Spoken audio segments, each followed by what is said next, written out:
السلام علیکم ورحمۃ اللہ وبرکاتہ۔ خلاصہ کتب سیریز کے تحت ہم اس وقت محاضرات حدیث کا خلاصہ آپ کی خدمت میں پیش کر رہے ہیں۔ اس سے پہلے 2 قسطیں ہم پیش کر چکے ہیں، آج تیسری قسط ہے اور آج 6 اور 7ویں خطبے کا خلاصہ ہم پیش کریں گے۔ 6 خطبے کا عنوان ہے جرح و تعدیل۔ جرح و تعدیل سے مراد یہ ہے کہ حدیث کا جو راوی ہے اس پر کوئی اعتراض تو نہیں ہے، اگر ہے تو کیا اعتراض ہے، اور نہیں ہے تو وہ کس درجے کا ثقہ راوی ہے، بھروسے کے لائق ہے۔ تو جرح کا مطلب ہوتا ہے گویا کہ راوی پر کوئی اعتراض ہے، اس کے اوپر کوئی اعتراض بیان کرنا، اور تعدیل کا مطلب ہوتا ہے کہ راوی کو بھروسے کے لائق ماننا، اس کو عادل قرار دینا۔ جرح و تعدیل یہ اسماء رجال ہی کی ایک شاخ ہے۔ اسماء رجال میں راویوں کے حالات سے بحث کی جاتی ہے، تو اس میں مختلف طرح کے حالات آتے ہیں، کہاں پیدا ہوئے، کب پیدا ہوئے، کس شہر میں پیدا ہوئے، کہاں کا انہوں نے سفر کیا، کن شیوخ سے حدیثیں سنی، اور اس طرح کی تفصیلات اس میں آتی ہیں۔ اسی میں ایک خاص پہلو جو اس کی ثقافت کے اعتبار سے زیر بحث آتا ہے، وہ جرح و تعدیل کا موضوع ہوتا ہے۔ جرح و تعدیل کی اصل بنیاد تو قرآن سے ملتی ہے۔ قرآن میں کہا گیا تھا کہ اذا جاءکم فاسق بنبأ فتبینوا، کہ جب فاسق تمہارے پاس کوئی خبر لے کر آیا کرو تو تحقیق کر لیا کرو۔ تو اس سے یہ اصول ملا کہ کسی کی روایت کو، کسی کی خبر کو قبول کرنے کے لیے یہ چیک کرنا ضروری ہے کہ وہ کس معیار کا شخص ہے۔ چنانچہ اس اصول کو پھر محدثین نے آگے بڑھایا اور روایت میں اس اصول کو برتنا شروع کیا۔ بالکل شروع میں صحابہ اکرام نے بھی جو ہے راویوں کی تحقیق شروع کر دی تھی۔ حضرت ابو بکر، حضرت عمر کبھی کبھی جو ہے بعض راویوں کے بارے میں جب ان کو محسوس ہوتا تھا کہ کہیں ان سے کوئی غلطی تو نہیں ہو گئی ہے، تو ان سے کہا کرتے تھے کہ اپنی روایت کی کوئی ثبوت پیش کرو، کوئی گواہی پیش کرو۔ ایسی حضرت علی رضی اللہ تعالیٰ بعض موقعوں پر راویوں سے کہتے تھے کہ جو روایت پیش کرو اس پر قسم کھاؤ۔ تو ابتدا جو ہے صحابہ نے بھی یہ کام شروع کر دیا تھا، لیکن اصل جس کو ہم کہہ سکتے ہیں کہ جرح و تعدیل کا کام شروع ہوا وہ ہمارے تابعین کے زمانے میں شروع ہوا، اور امام شافعی کا نام لیا جاتا ہے کہ انہوں نے اصلا یہ کام شروع کیا اور مضبوطی کے ساتھ راویوں کے بارے میں جرح و تعدیل کے فیصلے کیے۔ ابن سیرین ہیں اور حسن بصری ہیں، ان لوگوں نے سند کا اور راویوں کے حالات کی تحقیق کا کام شروع کیا۔ اسی سے پھر جو ہے سند کا وجود ہوا، یعنی جب بھی کوئی شخص حدیث نقل کرتا تھا تو دیکھتے تھے کہ راوی کس درجے کا، اس سے پوچھتے تھے کہ تم نے یہ حدیث کہاں سے سنی ہے۔ پھر جتنے زیادہ واسطے آگے بڑھتے چلے گئے اتنی زیادہ سند کی ویلیو اور اس کی اہمیت جو ہے بڑھتی چلی گئی۔ سند نے اتنی زیادہ اہمیت اختیار کر لی کہ یہ تو علماء کی عام رائے ہے کہ الاسناد من الدین، سند گویا کے دین کا حصہ بن گئی۔ بغیر سند کے پھر کوئی بات کسی کی تسلیم نہیں کی جاتی تھی۔ اور پھر اس سند نے اتنی زیادہ اہمیت اختیار کر لی کہ صرف معاملہ حدیث کے متعلق نہیں رہا سند کا، بلکہ کوئی شخص اسلامی علوم میں سے کوئی بھی بات اگر نقل کرتا تھا تو وہ سند کے ساتھ نقل کرتا تھا، حتیٰ کہ شعر و ادب میں فصاحت و بلاغت سے متعلق، لغت سے متعلق، نحو و صرف سے متعلق، کسی بھی چیز سے متعلق اگر کوئی شخص کوئی کتاب لکھتا تھا یا کوئی بات بیان کرتا تھا تو سند کے ساتھ بیان کرتا تھا۔ چنانچہ آپ شروع کی 3-4 صدیوں کی کتابیں دیکھیں گے تو اس میں لغت کی کتابوں میں، صرف و نحو کی کتابوں میں بھی باقاعدہ سند درج ہوتی ہے، سند کے ساتھ ہر بات اس میں موجود ہوتی ہے۔ اس سے اندازہ کیا جا سکتا ہے کہ سند کی اہمیت کتنی زیادہ ہو گئی تھی۔ تو بہرحال صحابہ کرام نے یہ سلسلہ شروع کیا تھا، لیکن تابعین نے اور پھر تبع تابعین نے اس کام کو آگے بڑھایا، راویوں کے حالات جمع کیے جاتے رہے، اور اس کے لیے علماء نے بڑی قربانیاں دی، بڑی محنتیں کی۔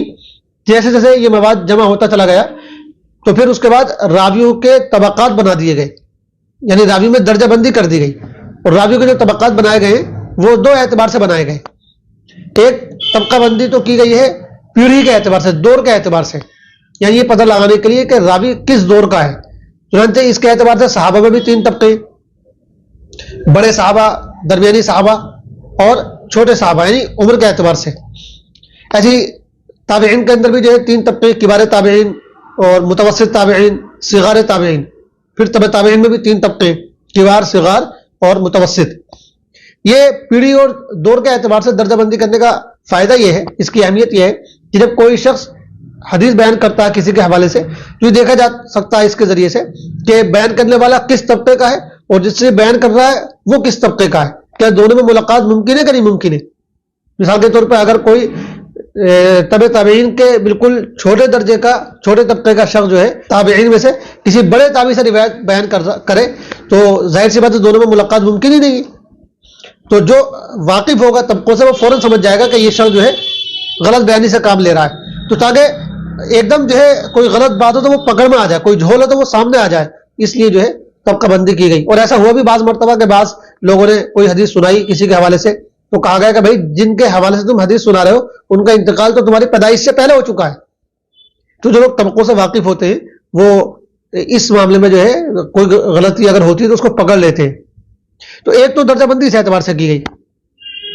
پھر دوسری درجہ بندی کی گئی راویوں کے ثقہ اور غیر ثقہ ہونے کے اعتبار سے, یعنی ان کے مستند اور غیر مستند ہونے کے اعتبار سے. اس میں بھی 12 طبقے ہیں. ایک تو صحابہ کا طبقہ ہے, صحابہ میں تو لیکن یہ بحث ہوتی نہیں کہ ثقہ اور غیر ثقہ کی, کیونکہ صحابہ تو کلہم عدول, صحابہ تو سارے کے سارے عادل ہیں. اس کے بعد پھر 12 طبقے کیے گئے, اور ہر طبقے کے لیے کچھ خاص الفاظ ہیں, مخصوص الفاظ ہیں, جن سے یہ اندازہ ہو جاتا ہے کہ راوی کس لیول کا ہے اور کس طبقے کا ہے. سب سے پہلا طبقہ ان لوگوں کا ہے جن کے بارے میں ائمہ جرح و تعدیل یہ کہتے ہیں کہ الحجہ الثقہ اتفقوا علی جلالتہ, اتفقوا علی جلالت شانہ وعلو شانہ, یعنی کسی کے بارے میں اگر اس طرح کی بات کہی جائے تو گویا کہ یہ سب سے اونچے معیار کا راوی ہے. اس کے بعد دوسرا درجہ ہے جس میں کسی راوی کے بارے میں یہ کہا جائے کہ ثقۃ متقن. پھر تیسرا درجہ ہے جس میں کسی کے بارے میں کہا جائے خالی ثقۃ. پھر اس کے بعد چوتھا درجہ ہے جس میں کسی کے بارے میں کہا جائے کہ لا باس بھی. تو اس طرح یہ 12 طبقے یا 12 درجے ہیں. ان میں جو آخری 4 درجے ہیں وہ ضعیف راویوں کے ہیں, اور شروع کے جو یہ 8 طبقے ہیں 8 درجے ہیں یہ معتبر راویوں کے ہیں. لیکن ان کے معتبر ہونے میں بھی پھر الگ الگ لیول ہے. بعض وہ ہیں جن کی روایت سنتے ہی بس آنکھیں بند کر کے تسلیم کر لی جاتی ہے, بعض وہ ہوتے ہیں جن کی روایت میں مزید جو ہے گواہی کی یا تائید کی ضرورت ہوتی ہے. تو بہرحال مستند اور غیر مستند ہونے کے اعتبار سے یہ 12 درجے ہیں. روات کے حالات پر شروع میں جو کتابیں لکھی گئیں وہ ان کے مختلف شہروں کے اعتبار سے لکھی گئیں. مثال کے طور پر بغداد کے راوی, مصر کے راوی, اور دمشق کے راوی, اور فلاں شہر کے راوی. پھر اس کے اعتبار سے جب مواد زیادہ جمع ہو گیا تو پھر اس میں جو ہے مختلف شاخیں پیدا ہوتی چلی گئیں, اور الگ الگ انداز سے الگ الگ پہلوؤں کو لے کر جو ہے کتابیں تیار کی گئیں.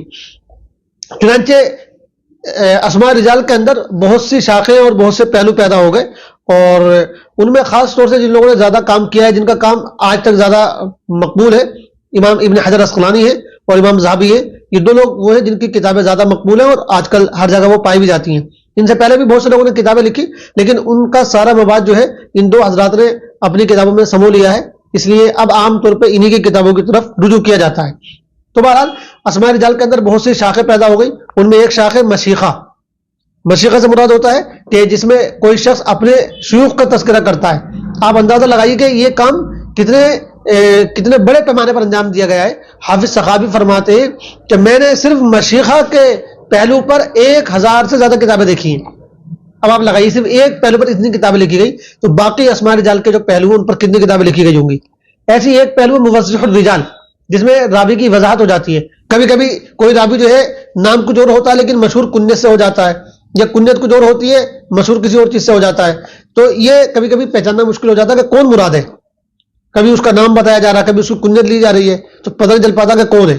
تو اس کے لیے باقاعدہ ایک علم اور فن وجود میں ہے جس کو موضح الرجال کہا جاتا ہے. اس پر الگ سے کتابیں لکھی گئی. ایسی ایک پہلو ہے المختلف والمختلف, یعنی اگر ملتے جلتے نام ہے تو اس کی تحقیق, یہ ایک الگ پہلو ہے. پھر اس کے علاوہ آگے چل کر جو ہے مختلف کتابوں کے اعتبار سے ان کے راوی پر الگ الگ کتابیں لکھی گئیں. بخاری کے راوی پر الگ ہے, مسلم کے راوی پر الگ کتابیں لکھی گئیں, مسند احمد کے راوی پر الگ کتابیں لکھی گئیں. پھر ایک پہلو یہ پیدا ہوا کہ ان راوی پر کتابیں لکھی گئی الگ سے جن کا حافظہ شروع میں اچھا تھا, بعد میں ان کا حافظہ خراب ہو گیا تھا. ایسی راویوں میں ایک خاص طرح کے راوی ہوتے ہیں جن کو مدلسین کہا جاتا ہے, ان پر الگ سے کتابیں لکھی گئی. پھر راویوں میں ایک خاص طبقہ ہوتا ہے جس کو مدلسین کہا جاتا ہے, جو تدلیس کرتے ہیں, تو ان پر الگ سے کتابیں لکھی گئی. پھر اس کے بعد کتابیں اس پر بھی ہم دیکھتے ہیں, اور یہی اصل جرح و تعدیل کا موضوع ہے کہ اگر کوئی راوی ہے تو اس راوی پر کیا اعتراض ہے. تو جرح و تعدیل کے اعتبار سے جو ہے کتابیں لکھی گئیں, اور اس پر محدثین نے یعنی یہ اندازہ لگانے کے لیے کہ راوی پر کوئی اعتراض ہے کہ نہیں اعتراض ہے, یہ کام کوئی آسان تو ہے نہیں. مثلا کوئی شخص جھوٹ بولتا ہے کہ نہیں بولتا ہے, اس کا پتہ لگانا آسان کام تو نہیں ہے. اس کے لیے ہمارے محدثین نے پوری زندگیاں لگائیں, وہ ملکوں کی انہوں نے خاک چھانی, شہروں میں جا کر انہوں نے پتہ لگایا. تو بڑی انہوں نے محنت کی اور بڑی قربانیاں انہوں نے پیش کی ہیں. بہت سے لوگوں نے یہ کام کیا, لیکن اس میں جو زیادہ مشہور لوگ ہوئے ان میں امام شافعی ہیں, امام شعبہ ہیں, امام ابن ابی حاتم رازی ہیں، امام بخاری ہیں، سفیان ثوری ہیں، وغیرہ وغیرہ. اس طرح کے بہت سے لوگ ہیں جنہوں نے یہ کام کیا. سب سے اہم بات یہ کہ ان حضرات نے جو یہ کام کیا اس میں کسی کی رعایت نہیں کی. یعنی اگر کسی پر کوئی اعتراض محسوس ہوا تو فوراً بتا دیا. حتیٰ کہ اگر اپنے والد ہی تھے کسی کے تو انہوں نے اپنے والد کے بارے میں بھی کہہ دیا کہ میرے والد جو ہے روایت کے معاملے میں زیادہ پکے نہیں ہیں. اپنے بھائی کے بارے میں کہہ دیا کہ میرے بھائی روایت کے معاملے میں زیادہ پکے نہیں ہیں. تو رشتہ دار کی، دوستی کی، علاقے کی، کسی کی انہوں نے پرواہ نہیں کی، کسی کا کوئی خیال نہیں رکھا. ایمانداری کے ساتھ جو ہے یہ کام کیا. یہ جو ائمہ جو یہ کام کرتے ہیں، یعنی جرح و تعدیل کا جو جنہوں نے کام انجام دیا، جنہوں نے یہ تحقیق انجام دی، ان کو ائمہ جرح و تعدیل کہا جاتا ہے. ان میں بھی پھر مختلف درجے ہیں. جیسے کہ ہم نے عرض کیا بہت سے لوگ ہیں لیکن ان کے اندر بھی درجے ہیں. بعض لوگ جو ہے راویوں کو بہت باریکی سے چیک کرتے تھے، وہ ذرا سی بھی کوئی معمولی سی بات بھی نکلی تو اس کو جو ہے گویا کہ کمزور قرار دے دیا. تو ایسے لوگوں کو متشدد کہا جاتا ہے. متشددین میں امام شعبہ خاص طور سے مشہور ہے. امام شعبہ کے علاوہ یحییٰ ابن معین جو ہے وہ بھی اسی طبقے میں آتے ہیں. دوسرا طبقہ متساہلین کا، جو تھوڑا تساہل سے کام لیتے ہیں، اگر ہلکی پھلکی بات ہے جس سے کوئی زیادہ فرق نہیں پڑتا تو وہ کام چلا لیتے ہیں. ایسے لوگوں میں امام حاکم ہے، امام بیہقی ہے اور اس طرح کے لوگ ہیں. اور تیسرا طبقہ ہے جو زیادہ مقبول ہوا اور جس کی رائے زیادہ قابل قدر مانی جاتی ہے، وہ معتدل طبقہ ہے جس میں امام احمد ہے، امام بخاری ہے اور اس طرح کے لوگ ہیں. پھر اس کے علاوہ ایک اور پہلو، اس پر بھی الگ سے کتابیں لکھی گئی کہ ثقہ راوی جو ہے ان پر الگ کتابیں لکھی گئی، جو ضعیف راوی ہیں ان پر الگ کتابیں لکھی گئی. اس طرح اسماء رجال کے اندر جو ہے مختلف پہلو پر کتابیں لکھی گئی. اس کا جو ایک خاص پہلو ہے جرح و تعدیل، اس کے بارے میں بھی یہ خلاصہ ہمارے سامنے آیا کہ کون راوی کس درجے کا ہے، اس کی ثقات کا کیا اعتبار ہے. اس پر جو درجہ بندی کی گئی ہے، جو طبقے بیان کیے گئے، اس سے یہ اندازہ ہو جاتا ہے. ہر طبقے کے لیے، ہر درجے کے لیے جو ہے الگ الگ الفاظ جو ہے نقل کیے جاتے ہیں. بہت سے ائمہ نے یہ کام کیا، ان میں جو زیادہ مشہور ہوئے ان کے نام بھی ہمارے سامنے آئے. تو یہ خلاصہ تھا چھٹے خطبے کا. ساتویں خطبے کا عنوان ہے تدوین حدیث، یعنی حدیث کی تدوین کا عمل کیسے مکمل ہوا، یہ اس میں ذکر کیا گیا ہے. مستشرقین نے یہ اعتراض اٹھایا کہ حدیثوں کو تو جو ہے 200-250 سال کے بعد لوگوں نے اپنی طرف سے لکھ لیا اور لکھ کر جو ہے حضور پاک کی طرف منسوب کر دیا، ان کا کوئی اعتبار نہیں ہے، ان پر کوئی بھروسہ نہیں کیا جا سکتا ہے. تو یہ بڑا موٹا اعتراض ہے لوگوں نے کیا. اور یہ کہ بھئی حدیثیں جو ہے وہ لوگوں نے زبانی طور پر اپنے اپنے طور پر نقل کر لی اور لکھ لی، کوئی تحریری شکل میں وہ ذخیرہ موجود نہیں تھا جس پر بھروسہ کیا جا سکتا ہو.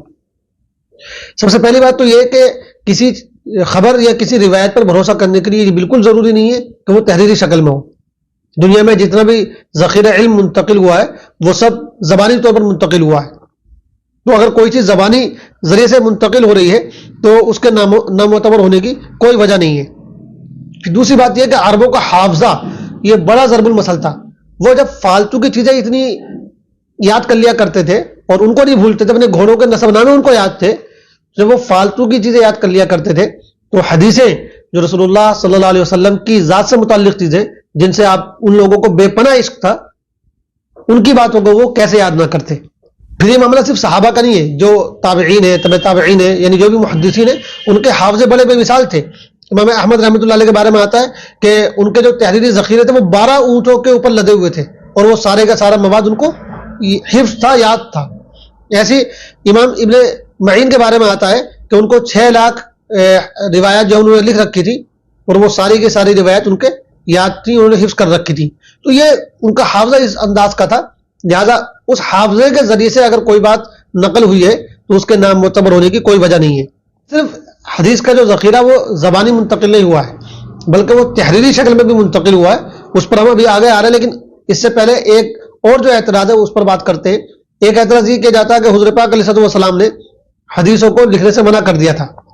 یقیناً بعض روایت میں یہ بات آئی ہے کہ حضور پاک علیہ السلام نے لکھنے سے منع فرمایا، لیکن یہ بات جس انداز سے کہی جاتی ہے وہ درست نہیں ہے. سب سے پہلی چیز تو یہ کہ خود حضور پاک علیہ السلام نے بہت سی حدیثیں لکھوائی ہیں اور صحابہ نے آپ سے پوچھا کہ آپ لکھ سکتے ہیں تو آپ نے کہا لکھ سکتے ہو. خود آپ نے جو معاہدات کیے وہ تقریباً 400 کے قریب ہیں، وہ ظاہر سی بات ہے سب کے سب لکھی ہوئی شکل میں موجود تھے. صرف میثاق مدینہ میں 52 دفعات ہیں، صرف میثاق مدینہ میں 52 دفعات ہیں. اور اس کے علاوہ اور بہت سی چیزیں آپ نے ایک مرتبہ فرمایا کہ اکتبوا لابی شاہ، ابو شاہ کے لیے لکھ دیا کرو، ابو شاہ کے لیے لکھ دو. عبداللہ بن عمر نے صحیفہ صادقہ حضور پاک ہی کی روایت کو سن کر لکھا ہے، وہ لکھتے تھے. تو خود حضور پاک کے زمانے میں احادیث کا بڑا ذخیرہ جو ہے وہ لکھا جا چکا تھا. لہذا یہ کہنا کہ حضور پاک نے لکھنے سے منع کر دیا تھا، اس لیے جو ہے حضور پاک کے زمانے میں حدیثوں کو لکھا ہی نہیں گیا، یہ بلا وجہ کی بات ہے. لیکن پھر بھی یہ جو بات ہے کہ آپ نے منع فرمایا تو اس کی وجہ کیا تھی؟ تو دراصل اس کی وجہ کئی ساری ہو سکتی ہیں. ایک وجہ تو یہ تھی کہ آپ نے اس لیے ممانعت فرمائی شروع میں کہ لکھنے والے کم تھے اور قرآن کو لکھنے کی زیادہ ضرورت تھی، تو آپ نے شروع میں منع فرما دیا.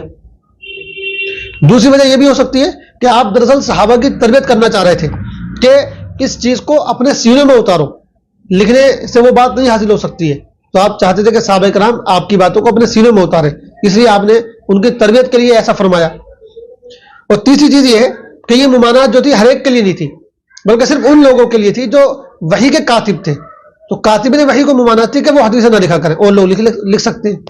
اور جو سب سے اہم وجہ سمجھ میں آتی وہ یہ تھی کہ یہ ممانعت جو تھی یہ عام نہیں تھی، بلکہ ممانعت یہ تھی کہ جس پیج پر یا جس چیز پر قرآن لکھا ہوا ہے اس جگہ پر حدیثوں کو نہ لکھا جائے، تاکہ قرآن اور حدیث جو ہے مل نہ جائیں آپس میں اور پھر بعد میں پہچاننا دشوار ہو. اس لیے منع فرما دیا گیا. الگ چیزوں پر لکھ سکتے ہو، لیکن جن چیزوں پر قرآن لکھا ہوا ہے ان چیزوں پر لکھنے سے آپ نے منع فرما دیا. تو بہرحال حضور پاک کے زمانے میں جو ہے صحابہ کرام نے بہت سے ذخیرے جمع کر لیے تھے، بہت سی کتابیں صحابہ نے تیار کی تھی، حتیٰ کہ تاریخ میں 50 ایسے صحابہ کا نام ملتا ہے جنہوں نے حدیث کے مجموعے جو ہے تیار کیے تھے. حضرت ابوبکر رضی اللہ تعالیٰ نے حضرت انس کو زکوٰۃ کے بہت سے احکام جو ہے وہ لکھ کر دیے تھے. حضرت عمر نے عقبہ بن فرقت کو کچھ حدیثیں لکھ کر دی تھی. حضرت علی کے پاس بھی ایک صحیفہ تھا. ایسی حضرت سمرہ ابن جندب نے بھی ایک صحیفہ تیار کیا ہوا تھا. حضرت ابو ہریرہ کا بھی ایک صحیفہ تھا جو صحیفہ حمام ابن منبہ کے نام سے مشہور ہے، جو چھپ بھی گیا ہے. ڈاکٹر حمید اللہ نے تحقیق کر کے اس کو جو ہے ایڈٹ کر کے شائع کیا ہے. اور اس طرح کے بہت سے مجموعے صحابہ نے تیار کیے. تقریباً 50 مجموعوں کا ذکر ملتا ہے جو صحابہ نے تیار کیے تھے، جیسے کہ ہم نے بھی شروع میں ذکر کیا. اس کے بعد جب تابعین کا زمانہ آیا تو تابعین میں بھی بہت سی کتابیں لکھی گئی، بہت سے مجموعے تیار کیے گئے حدیثوں کے. ڈاکٹر مصطفیٰ اعظمی نے یہ تحقیق کی ہے کہ تقریباً 250 تابعین ایسے ملتے ہیں جنہوں نے احادیث کے مجموعے تیار کیے. تابعین میں سب سے بڑا جو رول ہے وہ حضرت عمر بن عبدالعزیز کا ہے، جنہوں نے سرکاری طور پر جو ہے حدیثوں کو جمع کروایا. جن لوگوں کو انہوں نے حکم دیا حدیثوں کو جمع کرنے کا، ان میں 3 لوگوں نے خاص طور سے مجموعے تیار کر کے بھیجے. ان میں ایک ابو بکر محمد بن عامر بن حزم ہے، دوسرا مجموعہ عامرہ بنت عبد الرحمن نے تیار کیا، اور تیسرا مجموعہ قاسم بن محمد نے تیار کیا. ان سے حضرت عمر بن عبدالعزیز نے باقاعدہ سرکاری طور پر جو ہے یہ کام کروایا. اور ان سے بھی زیادہ جو بڑا کام کیا وہ ہے امام زہری.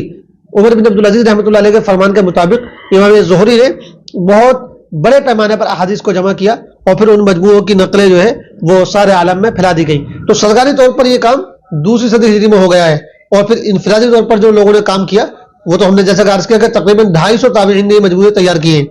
طبع تابعین کے دور میں بھی پھر بہت سے مجموعے تیار کیے گئے. ان میں خاص طور سے مغازی بن اسحاق ہے، معمر بن راشد کی المسند الجامع ہے، مصنف عبد الرزاق ہے. اس طرح عبداللہ بن مبارک کی 2 کتابیں ہیں، اور امام مالک کی کتاب جو موطا ہے وہ تو مشہور ہے ہی دنیا کے اندر.